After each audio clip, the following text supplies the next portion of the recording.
से ईश्वर में क्या हो जाना है? समा जाना है, लीन हो जाना है।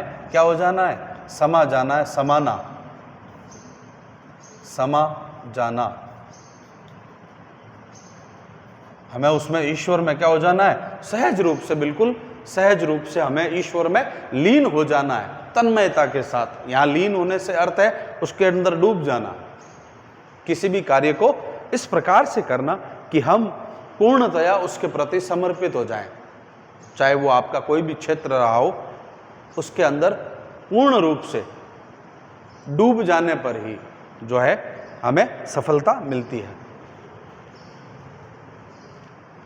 तो ये देखिए, आपको समझ में नहीं आया हो तो फिर आप वापस पूछ सकेंगे व्हाट्सएप ग्रुप में। पहले आप देख लीजिए एक बार ये सारी पंक्तियां, क्योंकि इसके आगे मैं आपको इसके प्रथम पाठ के जो प्रश्नोत्तर है, मैं उनके बारे में थोड़ी चर्चा करूंगा। तो इनको मिटाता हूं मैं अब।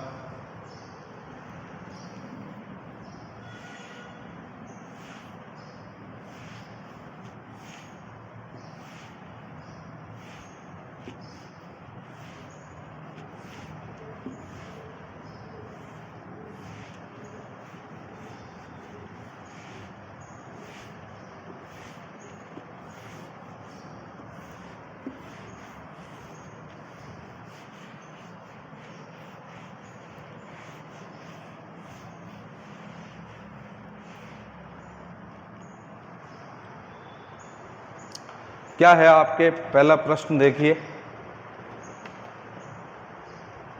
पहला प्रश्न है, कबीर की दृष्टि से ईश्वर कैसे हैं? ईश्वर एक है। ईश्वर कैसे हैं? एक हैं।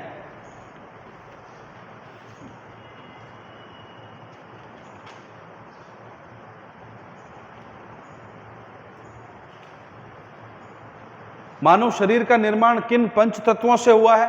तो पंच तत्वों का निर्माण बताया था मैंने आपको पढ़ाते समय। पंच तत्व, यह आपके दूसरा प्रश्न है। पंच तत्व, पृथ्वी,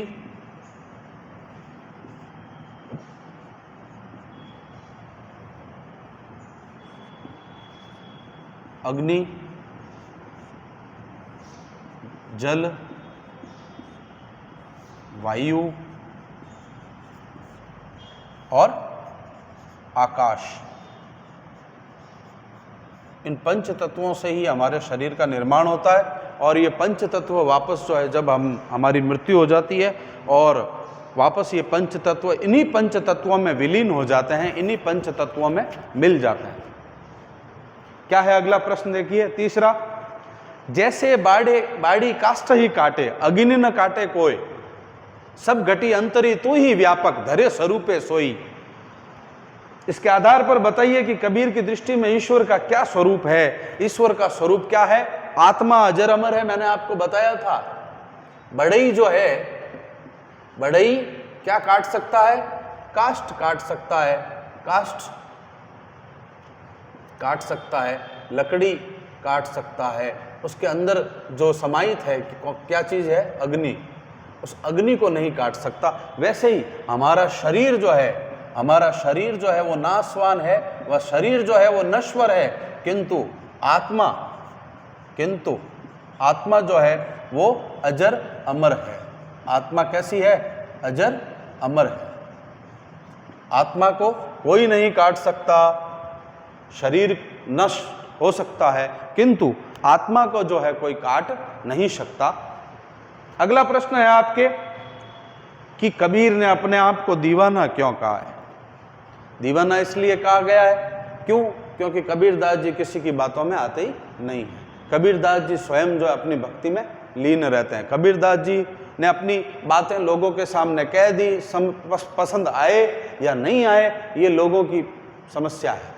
उन्होंने अपनी बात कह दी और बड़े सरल और सहज भाव में कही है। बड़े सरल और सहज भाव में उन्होंने अपनी बात कही है कि भाई किस प्रकार से मानव जीवन में व्यक्ति को व्यवहार करना चाहिए। कबीरदास जी ने, अगला प्रश्न है आपके 5वां प्रश्न है, कबीरदास जी ने ऐसा क्यों कहा गया है, क्यों कहा है कि संसार जो है वो बौरा गया है। अब बौरा गया है यानी कि क्या हो गया है, पागल हो गया है। पागल कैसे हो गया है, क्योंकि सच्ची बात करोगे तो क्या करेगा समाज, ऐसे लोग जो है मारने के लिए दौड़ते हैं। झूठी बात करेंगे तो क्या करेगा, झूठी बात करेंगे तो वो विश्वास कर लेगा। क्या कर लेगा, विश्वास कर लेगा। सच्ची बात करेंगे तो मारेगा, झूठी बात करेंगे तो वो विश्वास कर लेगा। तो इस प्रकार से ये दोनों चीजें हैं। अगला प्रश्न है कि कबीर ने नियम और धर्म का पालन करने वाले लोगों की किन किन कमियों की ओर संकेत किया है। तो ये जो भी कमियां है, जो भी दिखावे की बात की जा रही है, उसकी तरफ इशारा किया है।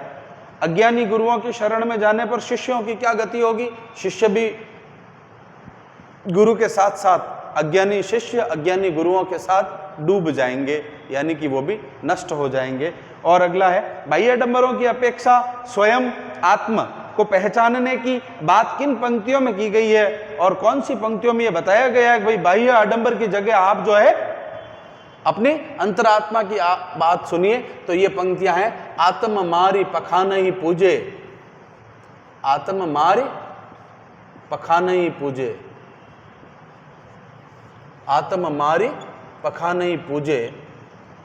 ये जो आपके पंक्तियां हैं, इन पंक्तियों में बताया गया कि बाह्य आडंबर जो है आपको नहीं करने हैं, आडंबर नहीं करना है, दिखावा नहीं करना है। ये 8 प्रश्न थे आपके।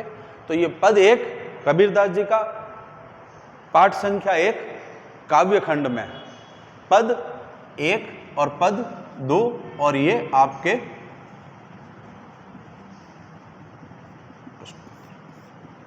एक बार आप घर पे बैठकर जो है वापस इसके प्रश्नोत्तरों को आप करेंगे। ये आपका गृह कार्य है आज का, और बाकी जो है वो हम अगली कक्षा में हमारे पाठ्यक्रम के अनुसार हम बात करेंगे। जो भी समस्या हो आप वापस पूछ सकते हैं। धन्यवाद। जय हिंद।